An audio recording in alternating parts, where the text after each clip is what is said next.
Welcome back, everybody, to another ecosystem episode of Retention Chronicles. Super excited for today's chat, another really unique one. We're joined by Nick and Adam from Elephant Room. Not only is Elephant Room an e-commerce agency focused on the Shopify ecosystem, like many of our past guests have been, but one, they're based in Australia, which is awesome. And two, they're launching a Shopify app out of the agency, which is really cool. And I'd love to talk a little bit about some similarities that I'm already seeing between the Malomo founding story and Giftnote. But we might get into that in a second. But as we do, Nick and Adam, would you like to say hello and introduce yourselves and your roles a little bit? Amazing. Thanks for the intro. So I'm Adam. I'm one of the directors here at Elephant Room. We started the agency almost 9 years ago in February. And we've basically grown quite significantly, focusing on three main practices: web development, Shopify Plus web development, performance marketing in Google, Meta, Snap, TikTok, and all the other performance platforms, and CRM, focusing pretty exclusively on Klaviyo. All the Aussies say Klaviyo, but because your audiences are probably not too Australian, I'm going to say Klaviyo, but I'm sure someone's going to rip my head off of that a bit later. But over the years, we've been basically focusing and targeting on working with like emerging Aussie D2C brands, in particular supporting them in their international growth expansion. There's a lot of really cool Australian brands making their way into America and Europe, and internationalization is a very big topic and focus for us. And yeah, I guess that's sort of been our founding journey. And then I guess with the support of Nick, who will introduce himself in a sec, we essentially developed Giftnote internally, which we'll talk about a bit more later, which is a sort of a COVID brainchild for a lot of shared experiences that I had, Nick had, Matt, the other director, had as they had their baby boys during COVID. And yeah, it's been a hell of a ride, but we couldn't be happier, to be honest. I'll give it to Nick as well. Nice intro, Adam. I've been at Elephant Room for coming up to 5 years. I actually went to uni or college, as you would say, over there with him. Adam and Matt, the other director, would often not show up to any of the lectures. I would be there, and then they would scramble at the last minute to submit any assignments. But yeah, I came on board 5 years ago, and I started off as a web project manager, and I've had many different roles and many hats, from going over to marketing and also CRM with Klaviyo as well. But now I kind of help manage the client relationships from a client success point of view, across all of those offerings that we have, as well as tech partner success, or partnerships rather. So chatting with the likes of Noah and you guys over at Malomo, Klaviyo, where we recently got awarded Klaviyo Elite Partner status. So that was exciting news. I think one of only 3 or 4 in APAC. And then all of the other partners from reviews platforms like Akendo, loyalty platforms, subscription platforms, basically the whole Shopify ecosystem, which is quite tight-knit, especially here down under. Everyone knows each other. So it's a very small world. And yeah, very excited to be venturing onto the app side with Giftnote as well. Awesome. Yeah, fantastic overview, fellas. Appreciate that. I'm already like loving the Australian versus American nomenclature battle of like Klaviyo, but you have to say Klaviyo now because you're an elite partner. I think that's exactly right. Uni. We were talking before we started recording about the fact that it's like becoming the depths of winter here, and it's the hottest part of summer in Australia. So, but all of that said, we're all operating in the same ecosystem, and I think especially for you and I, Nick, thinking about a lot of the same things from a partnership standpoint every day in our working. So it's not all dissimilar, I should say. So excited to dive into Elephant Room more and now Giftnote. But before we do that, we always like to start with a couple things that you guys are excited about in your personal lives. So if you could, I know it's summer there. There's probably a lot of craziness and fun stuff planned. What's going on? What are you excited about? I'm very excited for the tennis season starting here, coming up. So, Australian Open Grand Slam. I'm going to make my way down to Melbourne to see it. And I'm a big tennis freak. So, very excited for that. And I think they're also filming, I think Netflix is filming like similar to the Formula One one. They've got like a tennis one happening. Oh, really? Yeah. And so Nick Kyrgios is kind of like the iconic tennis player here. He's infamous, but for all the best and worst reasons. But I love him. We love him. So we're keen to see him on the court. He's definitely changing a lot of the attitudes on like a gentleman's game. Or even though to make it a bit more louder, rowdier, a bit more aggressive. We're very, very excited for that. What would you say the general sentiment is across the country? Is it for Nick? Supportive? Yeah, I think supportive. Yeah. Like he's in the end, Australia has a very large sporting culture, and we sort of there's heaps of sports that we specialize in. Nick's like very big on rugby, for example, but we don't often have like really prolific like big sport players come through. Every 5 years is a large one, and the tennis right now it's Kyrgios. And he'll be here for the next like 3 to 5 years, and I think it's exciting for everyone.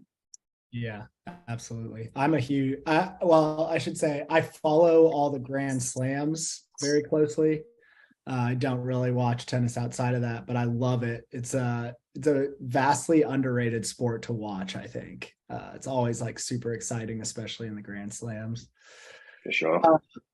Have you been to the Australian Open before, or this will be your first? No, this will be my first time. I've never been. I've never had the opportunity to go, but I think now there's like traveling is now a bit more open. The flight's a bit more reasonable, and I think there's a lot of people that are just genuinely keen to get out and about. Yeah, that's awesome. Adam's obsessed with tennis. I've played him a few times after work, and he beats me. I just try to wear him down and get him frustrated. He mentally wears me down. Yeah. He talks the Nick Kyrgios trash. A lot of smack. A lot of smack is said on the course that can't be repeated. Amazing. One of our account executives played college tennis, and all the world played with his brother growing up. So yeah, we are fans as well. Nick, how about you? What are you excited about, man? Well, Adam mentioned one of the ideas around Giftnote, which we can get to, was it started from when me and my other founder, we had our firstborn children, and Sebastian, my son, is 1 today. So happy birthday! Oh my gosh! Always wanted to do that. Shout out, happy birthday to kid. You can listen back to this. We just got another listener. Yeah. So our youngest listener yet. Yeah. We're having a first birthday for him on Saturday. It's the dinosaur theme. So I've got a bit of a T-Rex costume that I'll be wearing. So very excited. Don't scare him. Don't scare him too much. Yeah, we've had a few run-throughs, practices, so that I don't scare off all the little kids. But we'll see how we go. Amazing. It's exciting. Beautiful. You'll have to keep us updated with that. Yeah. See a video of you. I think the headshot for Nick for the podcast should definitely be in the dinosaur costume. Agreed. Both Nick and Matt beautifully had their children right before both firstborns before Black Friday, Cyber Monday a year ago, and it was chaos for me. I mean, both obviously there's a big team and there's a lot of support around the place, but Nick and Matt helped me on more broader thinking and more strategic stuff for the agency, and yeah, it was chaotic. I was like, you guys definitely timed this against me, but it all worked out beautifully in the end. Do you think this year will be less chaotic then compared to last? Every year we grow, clients grow. There's always a new, 11th hour, something that pops up. I think that's just the reality of it. Even I think what I've learned is like you could be the most diligent, the most organized in the room, but they're just external variables that just come at you. And you just sort of need to, the ability isn't in being organized, is being able to sort of adapt and sort of modify your mentality quickly, but also do it in a really polite and professional way. So you're not necessarily annoying anyone, but you're also doing what's right for the customer. But it's a sensitive time, it's a sensitive time in general for everyone, but overall, I think we'll be fine. Yeah, it'll be interesting. This is my first ever Black Friday, Cyber Monday in e-commerce. I spent a lot of time. Oh, wow. Yeah, I spent a lot of time on like the enterprise MarTech side, which was crazy in its own right. But I think e-commerce is gonna be a little different. It's an entirely different league. I could imagine the pace and the velocity is an entirely another level. You're on a different planet. Yeah, I would argue that like that is true across the board between enterprise and e-commerce, not just for Black Friday, Cyber Monday. For sure. Like enterprise versus e-commerce is like some sort of like super tight-knit society on the top end that like everybody plays by the rules and like there's all this red tape, whereas e-commerce is like the wild, wild west. Yeah, definitely.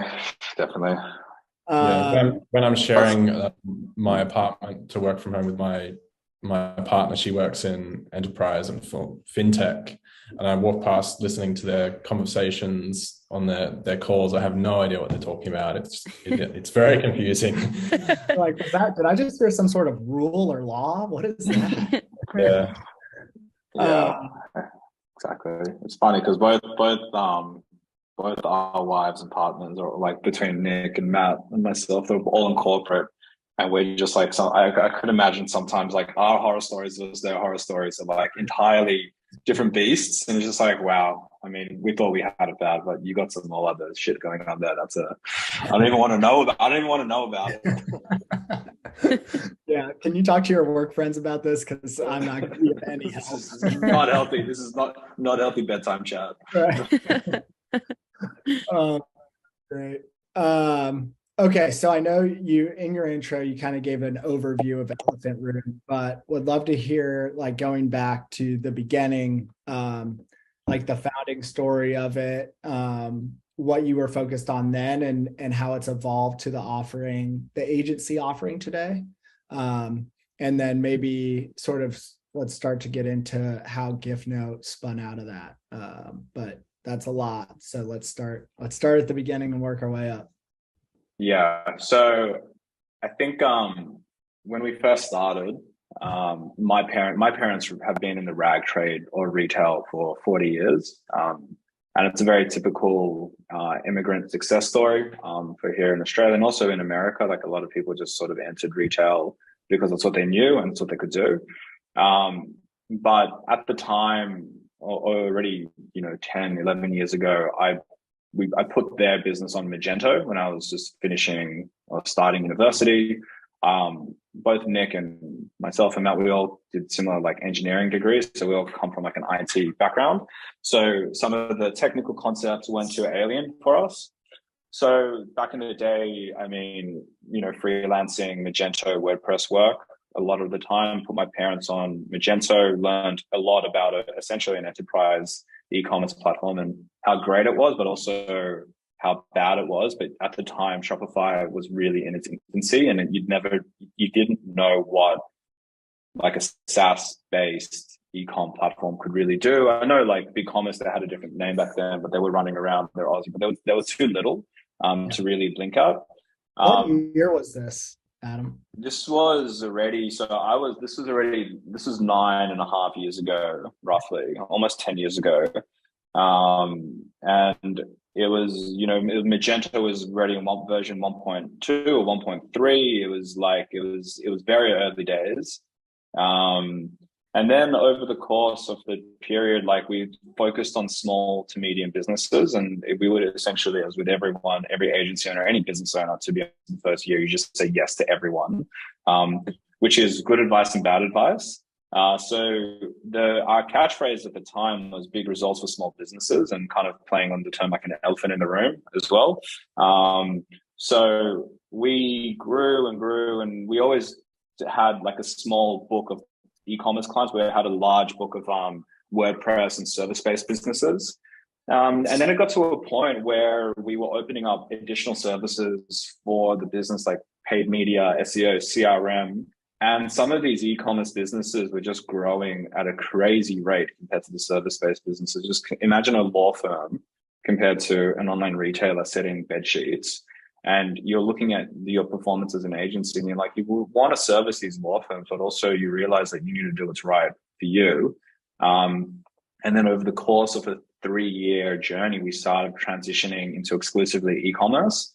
And then that was Magento, Neato, BigCommerce, Shopify, WooCommerce. And then over the course of an additional 2 years, we started specializing, double downing on Shopify, was our nominated platform of choice. And then over that period, all the partner ecosystem started blowing up. So you could imagine the App Store, what it is today versus 5 years ago, is an entirely different, environment. And then Shopify Plus badge came through, that exposed an inner circle of like partners and a broader ecosystem of tech vendors. And then the narrative for the agency basically changed exclusively to an e-commerce performance agency. And that's essentially the journey to sort of today and probably the foreseeable future. Very cool. Very cool. I love getting the founding story, and you're certainly not the first guest, I feel like, that like started out by just helping his parents get online, whatever that meant to them back in the day. Well, I mean, Gary Vee wrote the book. As much as people love him or hate him, like he literally put his parents' wine store online, and then that was his platform, right? To get going. And I think there's a lot you can learn from how your parents run a business. I mean, how my dad did a stock take back in the day, we just go up and then across and then multiply it, and then that's your stock. And I was like, okay, I mean, that's how we're going to do it. That's how we're going to do it. Yeah, 100%. I mean, the funny story about Adam's dad is he still does appear in our office from time to time with technical questions or like returned orders. And he'll just be wandering through Adam's background, tapping him on the back saying, a wild father appears. Yeah, he randomly appears unannounced, doesn't really care that we're on a meeting. And I mean, yeah, he's got a way of doing business, but we keep him busy. He's all right. So their business is still going, it sounds like. Yeah, they're obviously getting a bit older now, but we've like downsized into like a hybrid drop shipping business. And they support me here and there, and I support them, and it's relatively chilled. But nothing what it used to be. They used to have like a 3-story warehouse, and it's now they're retiring and trying to enjoy their life a little bit more outside of a warehouse. Right, makes sense.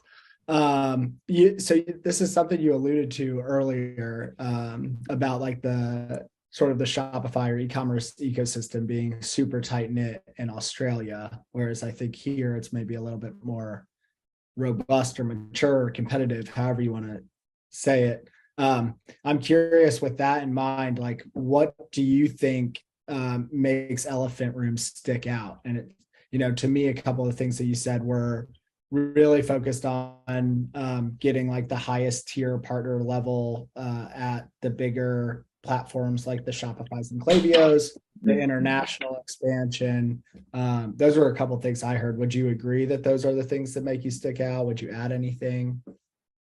Yeah. So, ultimately they're badges, and in the end of the day, the badges are a reflection of the value and the commitment and the energy and the effort that we put into sort of building the relationship, and the relationship is divided into people and tech. Now, what where we're different is that there are a lot of Shopify development agencies that focus really heavily on the technology, and a lot of them are, exploring headless, and they're doing really cool stuff in that space. And that's part of us. But we also have hedged or split our offering, our practices into the performance side, because we do see the value exchange being bigger than just building widgets. We feel that brands, especially the D2C emerging brands, I know there's a lot of like stigma around like one-stop shop. We're not saying we're a one-stop shop, but there's definitely an experience where we're looking at Shopify as a whole. We're looking at the business as a whole, from the warehouse level to the customer experience level on the PDP, and seeing how can we yield our relationships, our know-how, our combined knowledge to create better value. And it sort of goes goes into the whole theory of, the sum of the parts are greater than the whole.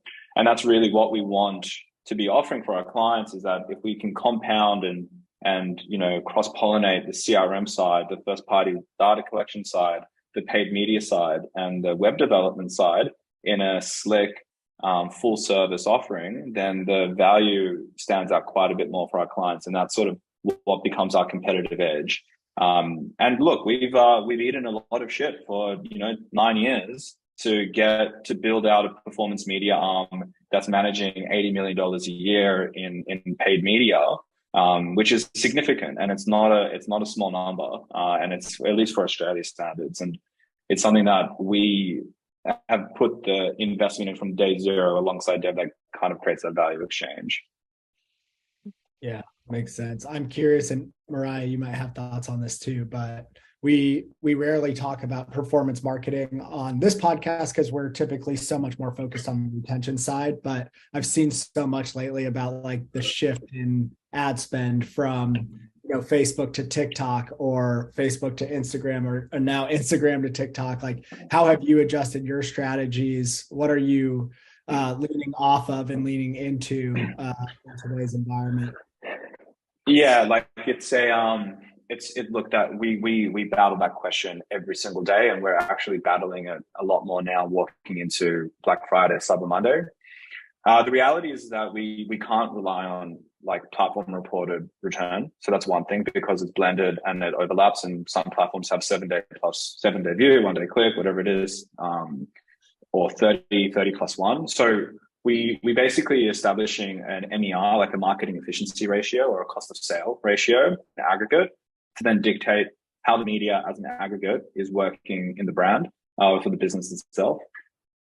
Then what we're trying to work, we drill that down by saying what was branded, what was not branded, so we can at least allocate the percentage of revenue and spend, so we know what was really high intent direct and what was a bit more on the merchandise side. And then what we do is subdivide that by new customer versus repeat customer entries as well. So trying to understand what is actually growing the business and what's actually, again, on the retention side of the media, because media does actually account for a lot of retention-based customers that simply typing in a brand name that kind of get lost in the performance media arm. So what we try to do is we split it out into those like 3 or 4 major pillars. Then the narrative is quite straightforward to say, hey, like by doing this, we can see this. It's never clear cut. And then what we try to do to cement it or battle harden it is more of this like incremental philosophy. So instead of doing Snapchat and TikTok in parallel because it gets blurred and you never really know what's going to work, we try to have a very strict pacing policy where we only really want to be doing one new media channel at a time, and then look back at our benchmark numbers to say, hey, this is what's impacting, this is what our efficiency is, this is what's actually going on after we did this. And that's how we're sort of approaching it and tackling it now. And that opens so many more doors once you have a conversation in that frame as well. So are you, for the benchmarks that you're saying, because you can't trust the platform itself, are you looking in Google Analytics, or is that something you're doing in-house, or like another software? Or? So Google Analytics is like a last click scenario. So it's good. It is good because it gives you the snapshot of the last click environment for people that have opted in for cookies that don't have ad blockers and aren't working in incognito or some other niche Firefox browser.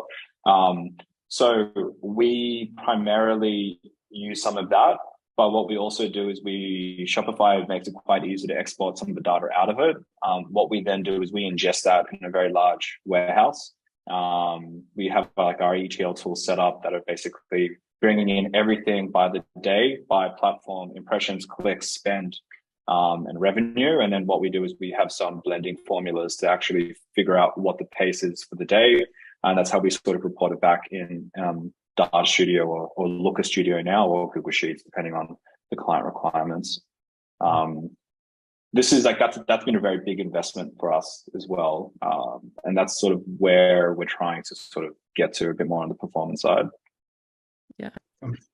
Yeah, that seems like a huge undertaking. I have so many questions about that. I think I'll just ask one, and then I definitely want to get into Giftnote. I'm curious, when you think about ad spend, are you excited to see that driving retention, aka like repeat purchasers, or is part of you like, we should really be setting up things that keep them, sort of like in the ecosystem, not needing to come through ads for the repeat? Like yes. a program or a community-based approach. I think every brand, like literally every single brand that I've spoken to, my AirPods are dying, but have said, oh, they would have come anyway. Like they would have purchased with us regardless, right? Mm-hmm. So then what you need to say is like, well, it's kind of like you're an insurance policy. Like that's why, and then the conversation with media on retention gets very precarious, because you're like, well, I don't know if I had an offer on, would they come, would they not come? Is it competitive? Are other people bidding on your brand? The reality is that no one wants to spend money that they didn't need to spend. And that's kind of it. And the user experience on an ad product is nowhere near as good as like a CRM retention-based product that's first party, that's baked into your website. So you also need to understand the consumer, like clicking a little Google shopping ad compared to a fully fledged return management page, or, a loyalty product or something is entirely different. So we do want to push more people on site and not be so reliant on media as well. And the reality is that it's getting more expensive. Like, buying a house anywhere in the world is more expensive today than it was 2 years ago. It's a commodity that's very contentious, and there are a lot of bidders, and it just gets more costly. And the client's product inflation isn't aligned with the inflation in media, so we need to offset it with other places and channels. Absolutely, awesome. That's fascinating. Not something that I know a ton about, but that was a great overview. All right, let's get in, and I think that could segue well into retention, but I don't want to go to retention before Giftnote. So tell us how sort of like Giftnote was thought up of. You said COVID brainchild. So what was like the impetus for the idea and the problem that it solved? So the genesis of Giftnote came about sort of like serendipitously at the same time as Nick, Matt, and myself. So it was my dad's 70th birthday. Both Nick and Matt had their firstborn, and there was also a few other clients experiencing this issue, and everyone has experienced this issue. So someone has either bought a gift on behalf of someone else, has sent it to someone else, or you have received a gift yourself. But what we discovered and what we identified was that the gift message, so the really sentimental message saying, hey, Nick, congrats on your firstborn, can't wait to meet him, and that actual getting a physical product were disconnected. So that experience happened to me so I had my birthday, my dad's 70th, like we bought my dad a whole bunch of clothing, and he was like, who's this from? I received a bottle of whiskey from like 3 friends, and then I had to go to the WhatsApp group and saying, hey guys, like I got a bottle of whiskey. I don't really know who it's from, but thank you anyway. And then like you're kind of doing this, and then Nick and Matt are getting, baby gifts, baby shower gifts, and you kind of have this like WTF moment. You're like, oh, this is so nice, but I have no idea who this is from. Who sent it? Yeah. And I think everyone's smiling like on the call, because I think everyone literally has experienced it on either side of the spectrum. So what we went down the sort of rabbit hole was like, what can we do from a technical perspective to try mitigate this? And what we essentially developed was Giftnote. which is an ability for a gift giver to capture the recipient information at point of checkout. So I'm buying Nick a pair of socks, happy birthday, buddy, and I record and type in a message. Then when the merchant fulfills that order, they provide a tracking number. We're then listening to the tracking number, monitoring it the whole way through until it gets marked as delivered. And then we send our gift note payload at the point of delivery. So within 5 to 10 minutes of receiving it, he can receive an SMS and or an email that says, hey, what I wrote at the point of checkout. And essentially we hold the payload and then deliver it at the time when the time is right. Interesting. So the brand is able to design a beautifully branded email or gift message that we will then put in the gift message from the customer. And for many, it might be their first kind of interaction with the brand. So, me receiving a package with a onesie for my baby with no gift card versus a nicely branded email from the brand introducing me to them with the gift message, as well as maybe some real estate to say this is how to care for the product, or sign up to our mailing list for more information or a discount on your first purchase. It just gives the brand a bit more real estate and the opportunity to make a good first impact as well. 100%. Yeah. That is awesome. Incredible. Like, how is this not a thing yet is my first thought. Like, how did Shopify miss building something like this? I'm curious, do you have like integrations with the messaging platforms, or are you sending the email SMS from Giftnote itself? Yeah, so we on default on install, we handle the transit ourselves. But optionally, the user can then integrate Klaviyo, and then in the future, there'll be PostScript and a few others, attentive as well from the SMS side. What will happen at that point is you can integrate it. They will then create an event trigger inside the platform. They'll get access to do more customized email, more conditional stuff, more transactional stuff. Better, they can look at the metric analytics on usage as well. So yeah, that's essentially the beginning of the integration journey. And then it also gets a bit more interesting as you think about it more, where, for example, if you are a review or a UGC platform, it doesn't really make sense for that platform to send a review request to the gift giver. It should go to the recipient. So what we're sort of framing this is like, unlock your gifting potential, or be able to sort of cohort very conveniently your gift recipients away from your actual core customers, and then understand what your giftable revenue is. And that's sort of like the higher level umbrella that we're sort of double clicking on. Yeah. I feel like we need to have like a segmented tracking page for gifts now. Like, clearly have to do that. That is awesome. You were going to say something though, Mariah. Well, Nick, I'll let you expand because I have another thought, but I'm curious to see what you're gonna say. Yeah, so touching on that point of Adam in identifying gift recipients, which you can't currently do from Shopify out of the box. Let's just say an example.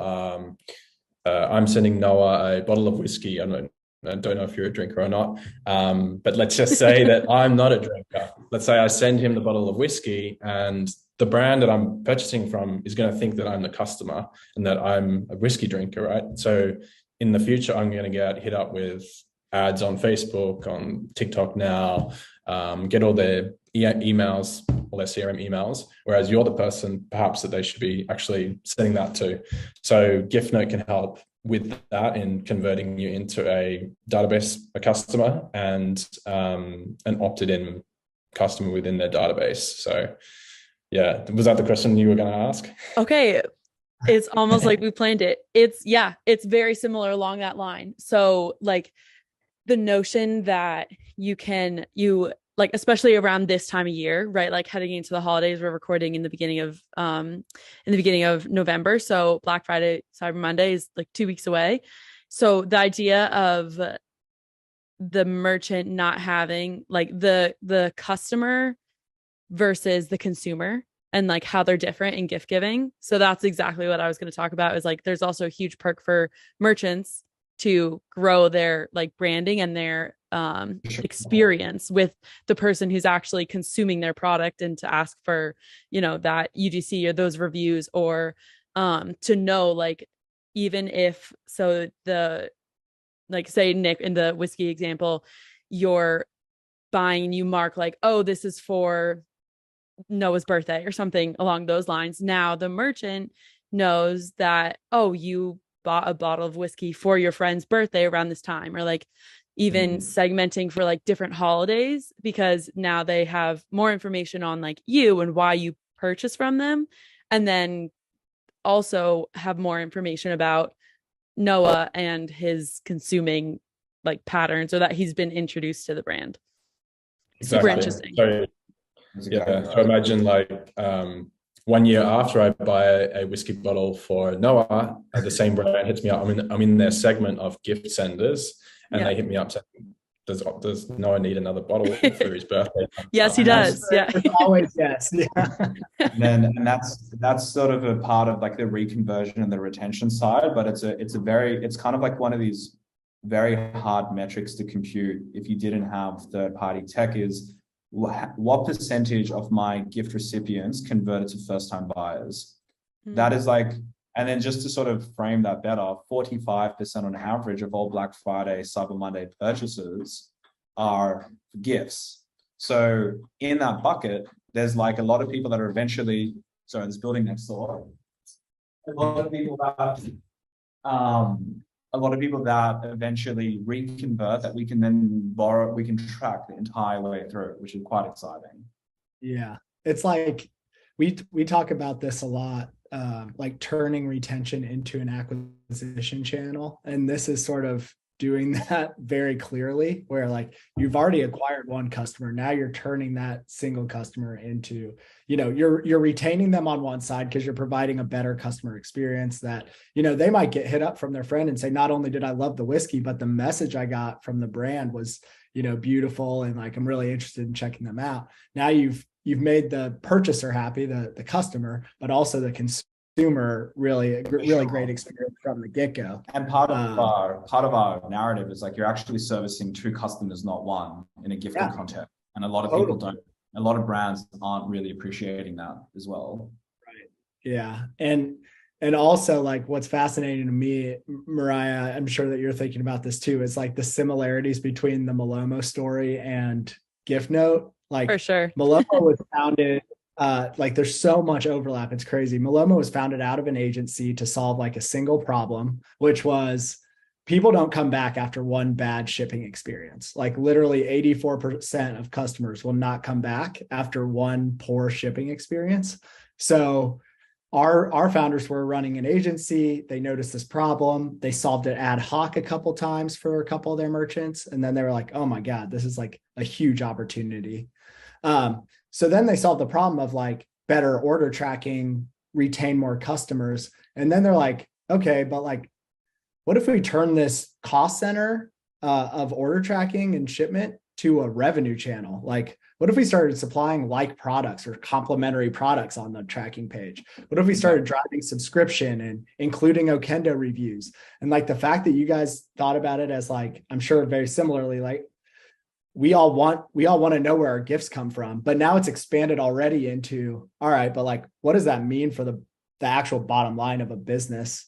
Both on the retention and the acquisition side. So it's really fascinating.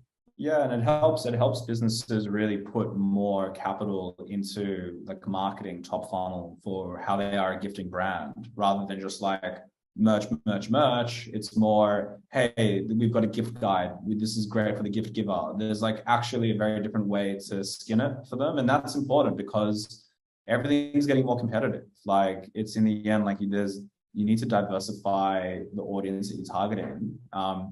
My mother might not be your primary target at your core range, but she might be interested in buying it as a gift because she knows her daughter or her son are entertaining or using your products. And that all those analytics and insights gives the justification to sort of pursue it further. And that's really the area that, again, we want to own and really like target. Absolutely. So maybe you can't say too much about this yet, which is totally fine. But like, I'm curious, that first email is the goal of the brand, obviously outside of providing like a great gift giving experience and the consumer being thrilled with the gift that they got, both with the gift itself and the message they receive, is the ultimate goal in that first touch point with that new consumer to capture their contact information. Get an opt-in, yeah. So we know that an opt-in is cherished, and you have to do it right. Like, you can't just assume the opportunity to spam a gift recipient if they didn't actually opt in. But the payload, because it's essentially a transactional email that we're sending through as a gift note, is a transactional email. So it's important to remember that. Yeah. That's the real estate that Nick was talking about, to say, hey, here you can get your aftercare information. You can potentially get your, you can't really put too much of an upsell or a promo code in a transactional email. So there's a line that you need to walk on there. But there's definitely opportunities in getting them onboarded with a firmer opt-in. You can give them potentially an incentive, the gift recipient incentive. You can do cashback. You can actually have a bit of fun with it if you start sort of working it quite intelligently.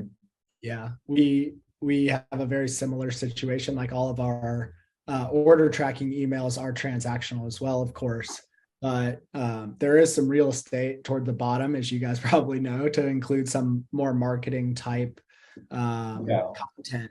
And, the brands who actually leverage that see tremendous results. Like, if you look at the brands who are doing some marketing, tactful marketing, I should say, at the bottom of their transactional messages, compared to those who aren't, like, the results that they're actually seeing from those emails are really, really impressive. Yeah, like I think a long-term vision for us is building more of a robust gifting API for this. So a smart or creative development agency or vendor could look at this experience and ecosystem and have some fun with it. So, I might say, hey, Noah, you've got a gift, click this link to view the gift. And maybe I wouldn't maybe recommend this, but you could gate the gift to force the opt-in or force the sign up to view it or to validate it. You can do things in certain ways to cut it and craft it as fun as you want. And ultimately we'll be adding rich media in gifts as well. So potentially think like video and audio messages. Maybe I think there are other elements that you can use to enrich it, because you only have so much canvas inside of an email and SMS that you can work with. So if you start thinking about taking it to the browser or an app, there's a whole new world of rich media that opens up. Think about animations, think about audio, think about all the other senses and sensations that you could potentially bake in. And that actually makes the whole thing quite interesting. Scanning a QR code when the gift is delivered to then actually do it, take it into a browser. There's a whole new world of like gifting experiences that we haven't even really unlocked on, that we are developing in the background. Sure. Yeah, that is awesome. So is this available? Is it GA now? Are people using it? We're fully GA. There's a team of 4 powering it right now, all incubated from within Elephant Room, which is really exciting. We've been really fortunate enough to sort of like, justify the time and effort for these people to sort of support it. Nick is a big lead on it right now. It's available in the App Store as well. Just type in Giftnote or giftnote.com. We've got flawless reviews right now. So if you want to battle test it, or you want to demo, chat to Nick, he'll hook you up. Happy to entertain any time zone as well. famous last words, right? We're ready to go. We've got over 50 to 60 installs happening in production right now. We're listening to customer reviews every single day, and it's been really good. One thing that I will note as well is, compared to other apps, we don't take a percentage of the order, so we're not clipping the transaction. Installing apps every single day on the Elephant Room side, we know some of the contention that comes with. We've adopted more of like a quota usage-based approach rather than just taking percentage of order. And the commercial model actually works out considerably cheaper than any sort of competitive or relatively similar product as well. So we do know what gripes agencies and brands have on certain app pricing. We've really worked hard to bake that into our model so it works for everyone. So when you say that it's not on a per order basis overall, but it's more consumption, I'm always curious about just like business models overall, but especially in the App Store and the Shopify App Store. I could listen to this podcast again in a year's time and be like, what the hell were you saying? Because like it doesn't sound anymore. And maybe that's a good thing to have, but right now in the current iteration, it's you're basically purchasing lots of 25 gift notes, which is your monthly quota. And then every gift note has an overage of a couple cents over your quota. So obviously November is bigger for some brands compared to January. And you have the option to sort of lump up your quota or your credits to go to sort of go as the brand grows and needs it as well. Got it. It essentially comes down to 50 or 60 cents a gift note, realistically. And in that 50 to 60 cents, we're doing a lot. Like you have your whole integration with Klaviyo, or your branding, basic analytics. We have like we're indexing and tracking over 600 carriers globally as well. So just to think about the value that's coming out of that single 50 cent is quite tremendous. Yeah, that's really fascinating. We should talk offline about some of the back end stuff and explore like an actual technology partnership on top of the agency thing that we got going on. Sure. Because I've got a few ideas that I think I'll save from the public. That's dope. But that is fascinating, guys. Congrats on launching that. That's a huge step. Sounds like it's off to an incredible start as well, and couldn't be a better time, really, right around the gift giving season. Definitely. Yeah. And like a big shout out to Cal and Matt and Nick as well, who've been driving it and pushing it quite a bit. Everyone sort of brought their own like piece to the party. And yeah, it's great because we're surrounded by awesome tech partners as well, like that are established, that we're learning from and sharing with, and that's what's making it exciting. We're yet to do an American event. That might happen next year if we get permission. So we will. That's something that we'll like. That's a big milestone for us next year to do a bit of like a launch somewhere in America next year. So hopefully we can bring you guys along. Yes, please. Yeah. I'd rather come there, but if we have to do it here, sure. Yeah. Nick, you were going to say something. I was just going to ask a question for the Malomo founders, because obviously we're still working full time on Elephant Room as well as Giftnote on the side. How do you balance your time to the best of your ability, and how are they planning their weeks, around, this is obviously when they were first still an agency.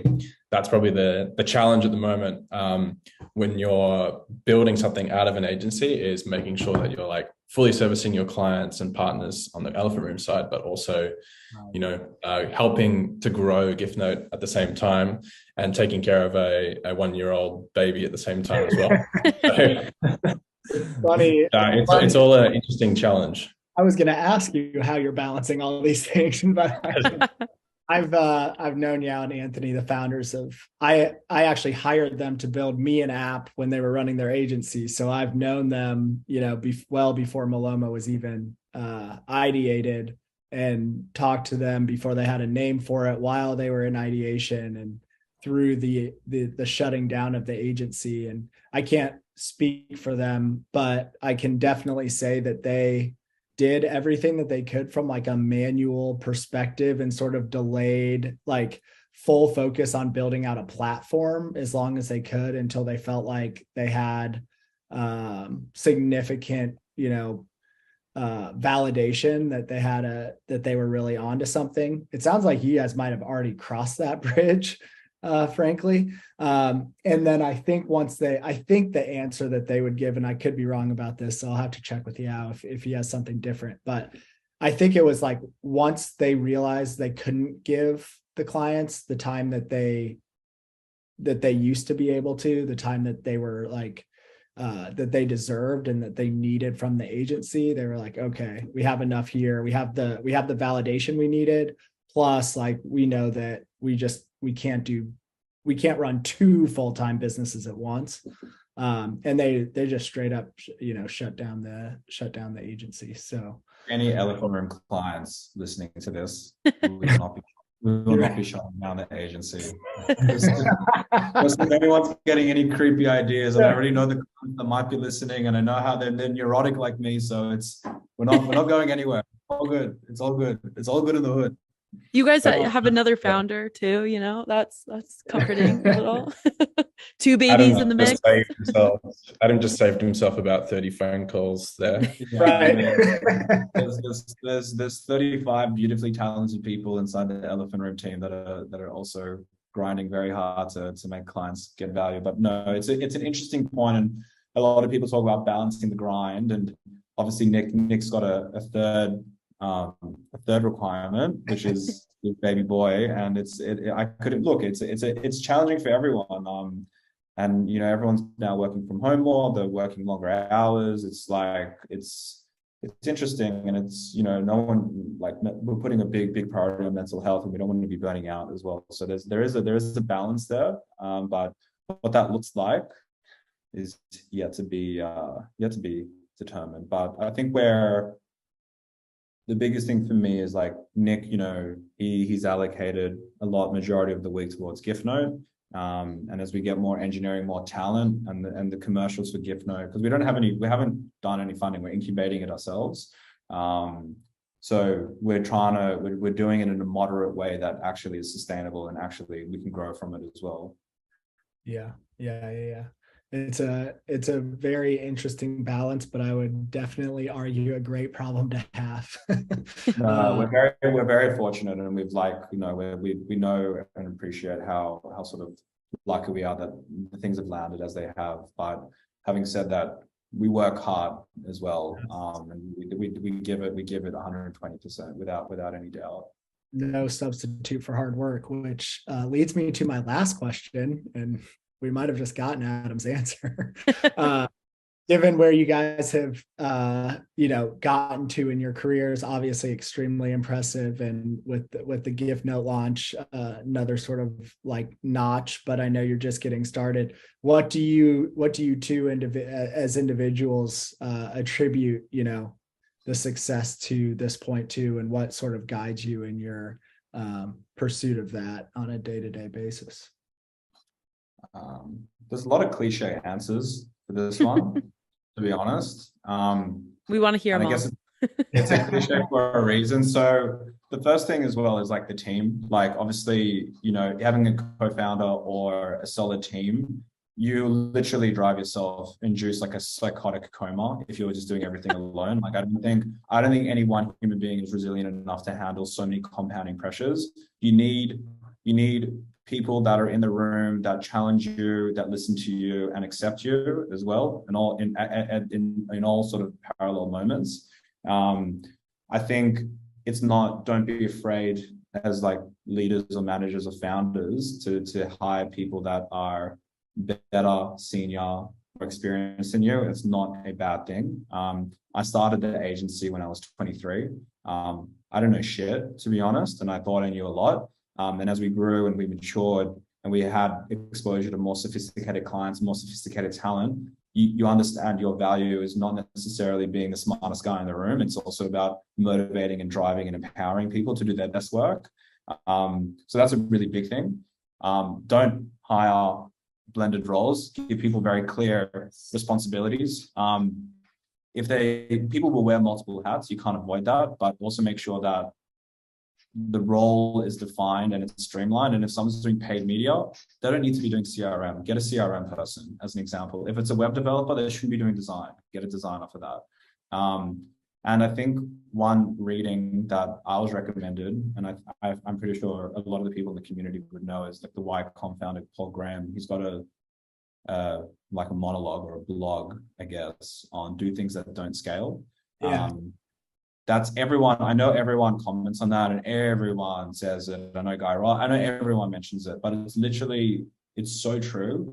You just need to do things that make no sense and get your hands so dirty to the point where you're like, okay, in the coal mine, I understand exactly all the moving parts to sort of get this raw commodity out and make it and convert it into energy.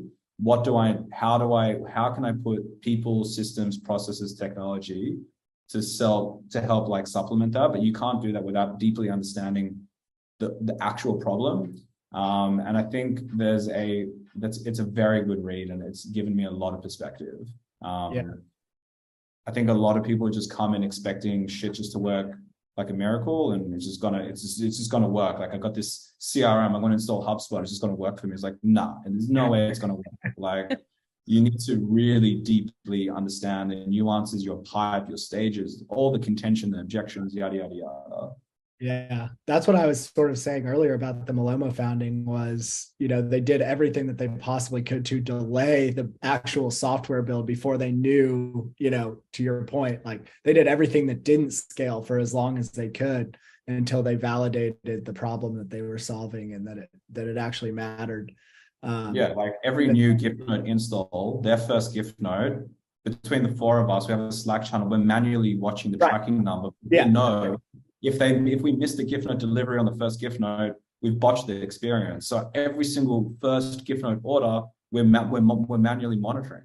Like, there's no beautiful engineering code or AI that's doing it. It's literally us at 4 a.m. looking at a niche carrier based out of South America to see if it's going to deliver or not, and our Giftnote's going to send. That was exactly our founding story. Like, they would track the orders at every stage throughout the process and literally manually hit send on an email. Put that out. The client thinks it's a bot doing it. Yeah, high five. We've done our job. And now we've got to get some engineers to figure out how this will work if we tripled our size. Right. Exactly. That's awesome. Nick, how about you, man? I kind of just personally on how I kind of help connect with clients and new customers, and is more around empathy, putting myself in their shoes. And there was one kind of mantra that one of my first bosses told me was surprise and delight. A nice little surprise that going above and beyond to help onboard a customer where they've had a good experience is generally going to lead to a healthy relationship, a good review. And then also on that same note is under promise and over deliver, so that you're always having that customer service at the forefront. So I think that's how all of our Elephant Room team have kind of cottoned onto those mantras, and also we're trying to grow Giftnote in that same sense. Yeah, I would say with those two pieces of advice, Giftnote is the natural result of thinking that way. But great stuff, fellas. Thank you so much for joining us. Your morning, our evening, but it was a blast from across the world, and hopefully we can get together in person in 2023. That would be awesome. That would be amazing. Thanks for having us. It was awesome. It was a really good chat. Awesome. Thanks, Noah. Thanks, Mariah. Thank you.